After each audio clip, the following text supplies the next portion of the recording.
What is happening, guys? It is Nick Chae back with another college video for you guys.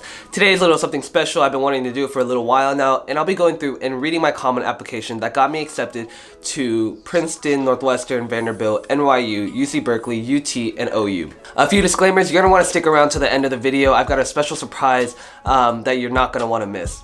Alright, so before I begin, here are a few of my thoughts on what the Common Application essay is all about. Essentially, they really just want to hear what your voice is like, who you are as a person, and what you've done throughout high school.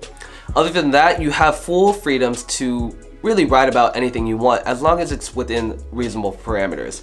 A few key things that are going to differentiate your Common Application essay from the thousands of other applicants is your story, your spike. I mentioned this time and time again in a lot of my application videos, but a spike is essentially your story, your unique voice that really sets you apart. It's that internship you got, it's your summer abroad doing nonprofit work in Africa, or whatever it is. You want to have a unique story that ties back to the central part of your application and is essentially who you are as a person. I know that's a very vague generalization, but for me, that's what worked. And for a lot of my friends who told their real story about what they're passionate about, it paid off for them and got them into their dream schools. Alright, so obviously I'm very into photography and videography, and my spike was that I got a scholarship with National Geographic Student Expeditions to travel to Ecuador and the Galapagos Islands the summer going into my junior year.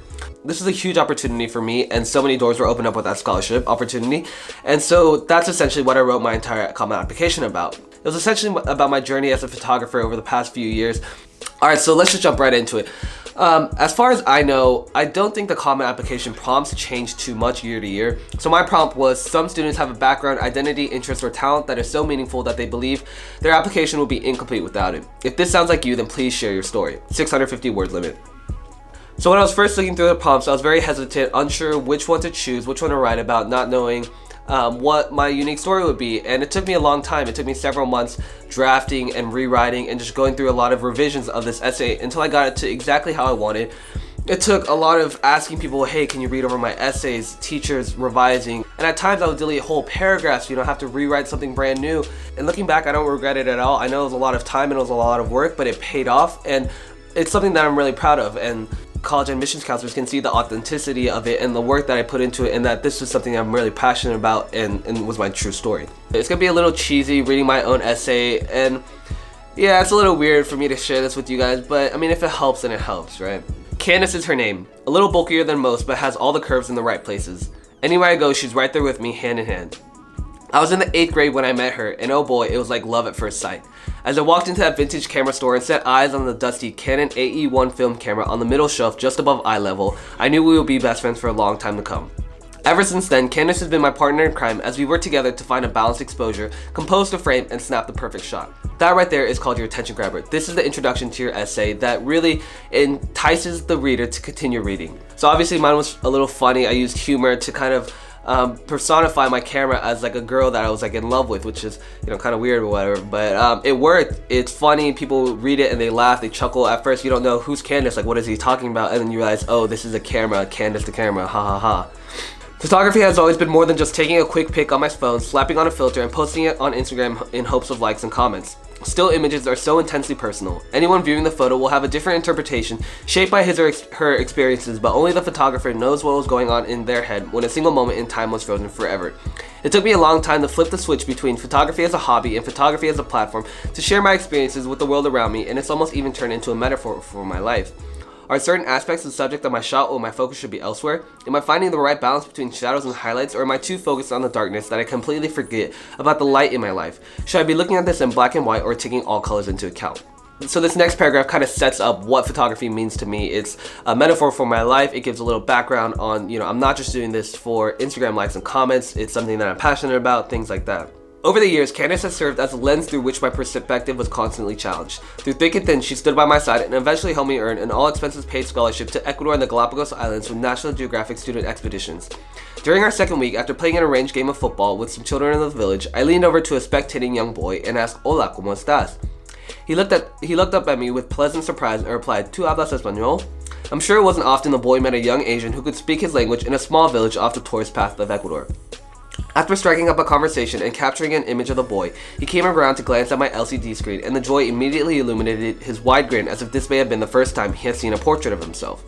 Through a simple photograph, all perceived linguistic and cultural barriers had been torn down and a meaningful connection had been formed.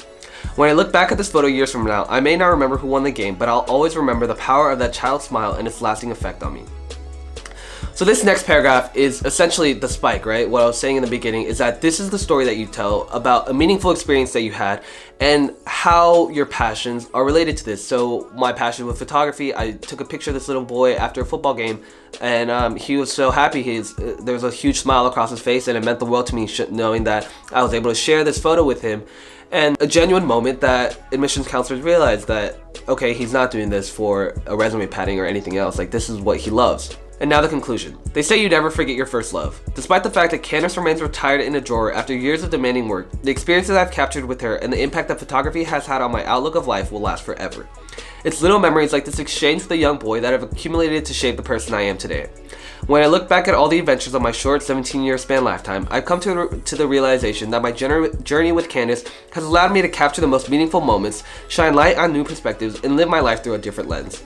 And so that just kind of goes back to tie the whole story back together, going back to my introduction where I was talking about Candace and how throughout the years she's, served as the vehicle for me to capture all these beautiful moments in my life. And I don't know if you noticed, but throughout the essay, I was using a lot of like photographical metaphors about lens and light and things like that, which it's just another pun, which adds another layer to your essay. Okay, so that entire thing ended up being 645 words out of the 650 words limit. It was a short and concise story. I didn't spend too much time talking about one aspect over another. I split it up into, how many paragraphs? 1, 2, 3. I have 4 paragraphs, just like any other essay. And it works. It's simple, it's short, it's concise. It got my story across. I didn't have to go over the word limit and I wasn't under. So when it comes to writing your own common application essay, that's the biggest thing, is being genuine and just allowing your voice to shine through. You don't want it to sound like a monotonous robot. I know a lot of people get caught up with, oh, you can't have contractions, you can't be too casual, but in my opinion, I kind of think that's untrue. Like, you can be casual, you can be conversational, as long as you're not informal or inappropriate in anything you're saying, I think it's fine. I mean, I'm sure you guys did the same thing I did, just looking up successful common application essays, and the ones you read were super impactful. They made you feel something.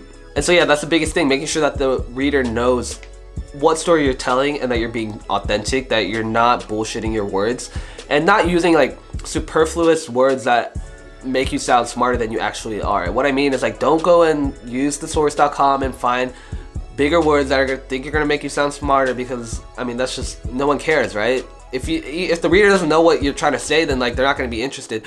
So don't try and do that unless you really think the word is necessary. All right, so the